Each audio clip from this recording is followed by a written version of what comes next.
नमस्कार दोस्तों। आज हम प्रकृति के इन पांचों तत्वों के बारे में जानेंगे कि पांच तत्व क्या है जिन्हें हम भगवान भी कहते हैं। भगवान शब्द में ही ये पांचों तत्व समाये हैं।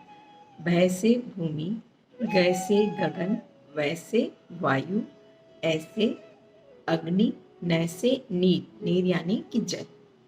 ये पांचों तत्व जब हम भगवान बोलते हैं तो इन्हीं पांचों तत्वों को ही रिप्रेजेंट करते हैं। अपने हम कहते हैं ना कि कण कण में भगवान समाया हुआ है। तो आज हम समझेंगे ये पांचों तत्व किस प्रकार से ये रिप्रेजेंट करते हैं। ये हमारी पांचों अंगुलियां भी ये इन पांचों तत्वों को रिप्रेजेंट करती हैं।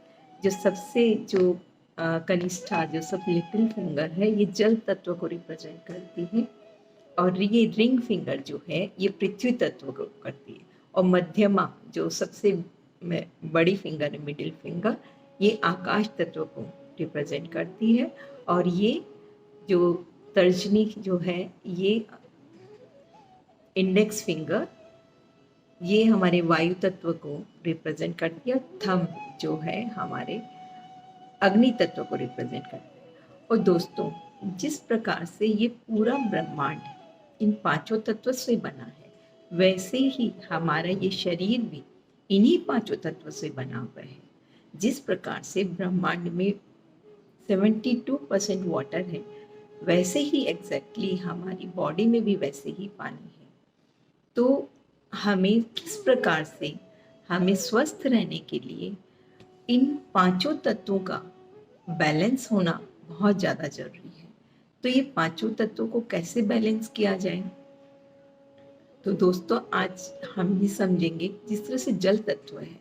जल तत्व हमें पानी पीना है तो पानी को हमें घूट घूट करके पीना है, एक साथ फटाफट नहीं पीना है, खड़े होके नहीं पीना है।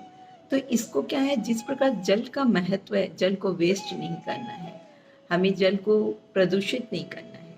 तो यदि हम जल को का सम्मान करेंगे तो हमारे में जल तत्व जो है वो जल तत्व की बहुतायत रहेगी, तो हमारे जो बॉडी के लिए जितनी जरूरत है वो जल रहेगा।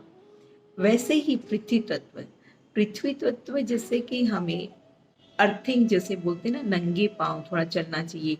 मिट्टी के पानी के जो बर्तन है उसमें जैसे मटके में पानी रखें वो पानी का हम सेवन करें, और मिट्टी के बर्तनों में बनाया हुआ खाना भी बेस्ट रहता है। ठीक है, वो जितना नहीं हो सकता है जितना पॉसिबिलिटी होता है वो ज़रूर हमें करना चाहिए। थोड़ी समय के लिए हम नंगे पांव थोड़ा चलें तो हम अर्थ एलिमेंट को हम बैलेंस में करके रख सकते हैं। और आकाश तो एक ब्रह्मांड का एक अनूठा हिस्सा है जो सर्वव्यापी है, अनंत है, और उसका होना जरूरी। ये ध्वनि जो ओम की ध्वनि जो है वो अनंत आकाश तत्व से ही है। वैसे ही हमारी बॉडी में हर एक ऑर्गन्स के बीच में जो स्पेस है, हमारी बॉडी में जो स्पेस बना हुआ है, और ये जैसे हम बॉडी में जैसे खाना भी खाते हैं तो कहते हैं ना कि थोड़ा सा खाना अपनी भूख से कम खाना चाहिए, लेकिन हम है कि पूरा पेट भर के ऊपर तक खा लेते हैं। तो ये स्पेस एलिमेंट फिर क्या होता है, हमारे बॉडी में स्पेस नहीं रहता है, तो इस चीज़ का हमें ध्यान रखना है।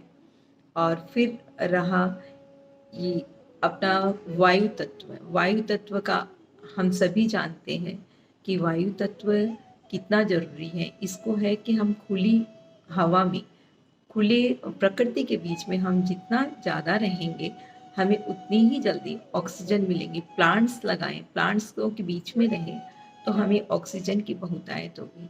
और थोड़ा हम अनुलोम विलोम प्राणायाम करेंगे तो हमारे अंदर में वायु तत्व की बहुतायत रहेगी। और है अग्नि तत्व भी उतना ही इम्पोर्टेंट है। यदि जैसे कि कहते हैं ना कि जठराग्नि जिसके कि इसको भूख नहीं लगती है, पाचन शक्ति नहीं है, तो जठराग्नि हमारी यदि रहेगी तब भी हम खाना जो खाएंगे वो हमारा खाना पच पाएगा। यदि जठराग्नि नहीं रही तो हम जो खाते हैं वो हमारे डाइजेस्ट नहीं हो पाएगा। तो दोस्तों ये जठराग्नि के लिए हमारी सही रहे उसके लिए हमें क्या करना चाहिए, एक तो सबसे पहली बात है कि हम जितना खाना खाएं उससे थोड़ा सा कम खाएं। तो जिस प्रकार से जो खाना खाते हैं, तो स्पेस एलिमेंट के लिए जैसे बोलते हैं ना, जैसे मिक्सी के अंदर में हम जब खाना डालते हैं तो ऊपर तक भर देंगे तो वो मिक्सी में चर्न नहीं होगा, तो वैसे ही हम जब खाना खाएं तो थोड़ा स्पेस होना चाहिए, तभी वो क्या है, जठराग्नि वो प्रज्वलित होगी और वो क्या है कि हमारा खाना डाइजेस्ट हो पाएगा। हम ऊपर तक भर लेंगे तो वो नहीं हो पाएगा। और साथ में जिस प्रकार अग्नि के अंदर प्रज्वलित है और उसके बीच में हम पानी का छींटा डाल देंगे तो क्या होगा, वो अग्नि जो प्रज्वलित हुई हुई है वो ठंडी पड़ जाएगी।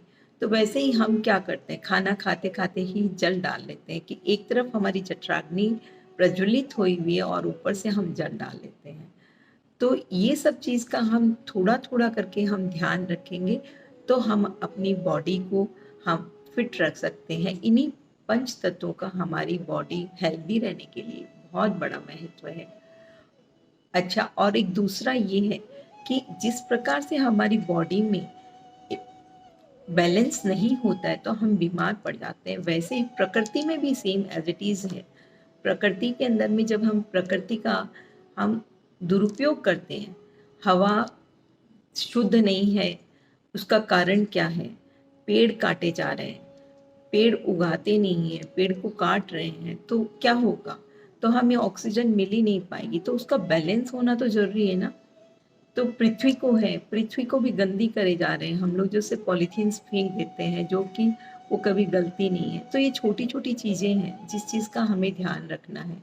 यदि हम इस तरह से इसमें ध्यान रखेंगे तो जो प्राकृतिक आपदाएं जो होती है, अतिवृष्टि, अनावृष्टि, भूकंप, आए दिन कुछ न कुछ चलता रहता है। कोई भी प्रकोप हो जाता है, जैसे कि अभी रिसेंटली 2020 के अंदर में जो कोरोना आया, तो ये सब क्या था, ये सब हमारी हमारी ही जो किए हुए का ही फल आता है सामने।